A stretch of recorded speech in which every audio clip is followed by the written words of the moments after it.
তোমরা কারা কারা আছো যারা আমার মতন পেটুক?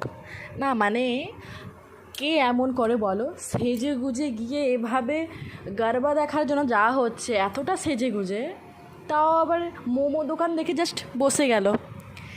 দেখো, এভাবে সেজে গুজে গিয়ে মোমো অর্ডার করে জাস্ট খেতেই আছি। প্রথমে এলো স্টিম মোমো। সত্যি বলতে আমার কি লেভেলের পেশেন্স, যদিও খাওয়ারই জন্য, কারণ মানে কি বলি, আধা ঘন্টা ধরে ওয়েট করেছি মোমোর জন্য, শুধু মোমো খাওয়ার জন্য। দেখো, স্টিম মোমো খাওয়ার পরে এসেছিলো তন্দুরি মোমো, এটা সবচেয়ে বেস্ট ছিল, তবে এই সবগুলোই বেস্ট ছিল। আর তন্দুরি মোমো খাওয়ার পরে আমাদের মন ভরলো না, তবু আর কি করা যায়, অনেকটা রাত হয়ে গেছিলো। যা এরপর আমরা গেলাম গরবা দেখতে আর গরবা খেললাম।